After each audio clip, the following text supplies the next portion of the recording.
Shalom saudara-saudari yang terkasih dalam nama Tuhan Yesus Kristus. Pada pagi hari ini kita akan merenungkan kembali kebenaran firman Tuhan yang terambil di dalam kitab Yeremia pasalnya yang kedua ayatnya yang ke-13. Beginilah bunyi firman Tuhan: sebab 2 kali umatku berbuat jahat, mereka meninggalkan aku, sumber air yang hidup, untuk menggali kolam bagi mereka sendiri, yakni kolam yang bocor, yang tidak dapat menahan air. Bapak, Ibu, saudara-saudari yang terkasih dalam nama Tuhan Yesus Kristus, tema renungan kita pada pagi hari ini adalah jangan meninggalkan sumber air hidup.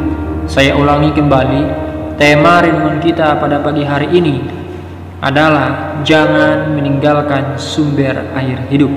Nah, Bapak, Ibu, saudara-saudari yang terkasih dalam nama Tuhan Yesus Kristus, hubungan orang percaya dan Tuhan itu digambarkan seperti tanaman atau pohon dan sumber air.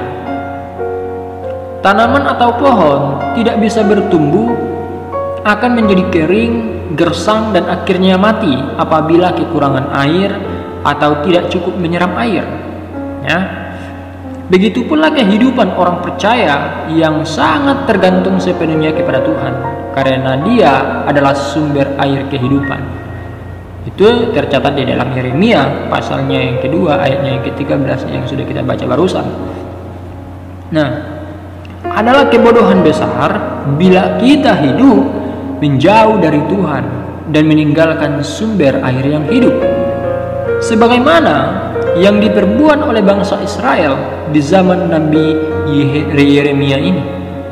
Apa yang diperbuat oleh bangsa Israel ini benar-benar sangat mengecewakan dan melukai hati Tuhan. Dalam Yeremia pasal 2 ayatnya yang ke-11 berkata demikian: pernahkah suatu bangsa menukarkan Allahnya meskipun itu sebenarnya bukan Allah, tetapi umatku menukarkan kemuliaannya dengan apa yang tidak berguna. Bapak, Ibu, saudara-saudari yang terkasih dalam nama Tuhan Yesus Kristus, orang percaya baiklah memiliki cara hidup seperti pemazmur yang selalu berada dekat dengan sumber air. Dalam Mazmur pasalnya yang pertama, ayat yang kedua sampai ayat yang ketiga berkata demikian: yang kesukaannya ialah Taurat Tuhan, dan yang merenungkan Taurat itu siang dan malam. Ia seperti pohon yang ditanam di tepi aliran air, yang menghasilkan buahnya pada musimnya, dan yang tidak layu daunnya. Apa saja yang diperbuatnya berhasil. Nah, Bapak, Ibu, Saudara, ada dampak luar biasa bagi orang yang tinggal di dekat dengan sumber air ya. Kita melihat dampak-dampak apa saja. Yang pertama, senantiasa menghasilkan buah, tidak pernah layu, dan apa saja yang diperbuatnya berhasil. Ya. Jadi kita melihat di sini senantiasa menghasilkan buah. Dia selalu berbuah. Karena apa? Dia dekat dengan sumber air. Yang berikutnya, tidak pernah layu. Karena dekat dengan sumber air, makanannya cukup, dia tidak pernah layu. Dan apa saja yang diperbuatnya itu selalu berhasil. Ya. Itu adalah dampak jika kita dekat dengan sumber air. Nah, keadaan sebaliknya dialami orang-orang yang hidup jauh dan meninggalkan sumber air, yang menggali kolam bagi mereka sendiri, yakni kolam yang bocor, yang tidak dapat menahan air. Bapak, Ibu, Saudara, sumber air itu adalah Tuhan Yesus dan firman-Nya. Banyak orang Kristen rajin datang ibadah, tapi hanya sekedar dan mendengar firman Tuhan sambil lalu, tanpa kerinduan untuk benar-benar dekat kepada Tuhan, tidak benar-benar mencintai dan menghormati firman-Nya.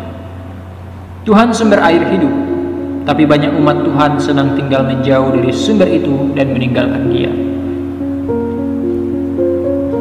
Nah, Bapak, Ibu, Saudara, barang siapa percaya kepada Aku, seperti yang dikatakan oleh kitab suci, dari dalam hatinya akan mengalir aliran-aliran air hidup. Itu tercatat di dalam Yohanes pasal 7 ayatnya yang ke-38. Nah, Bapak, Ibu, Saudara, jauh dari sumber air hidup akan menghasilkan hidup yang kering, gersang, tak mungkin berbuah. Ya. Jadi Bapak Ibu Saudara-saudari yang terkasih dalam nama Tuhan Yesus, jikalau kamu tinggal di dalam aku dan firman-Ku tinggal di dalam kamu, mintalah apa saja yang kamu kehendaki dan kamu akan menerimanya. Itu tercatat di dalam Yohanes pasal 15 ayatnya yang ke-7. Nah, beta pada dahsyatnya hidup bersama Tuhan yang mencukupkan segala kebutuhan kita dan menuntun kita di dalam jalan kebenaran. Sekian renungan kita pada pagi hari ini. Shalom.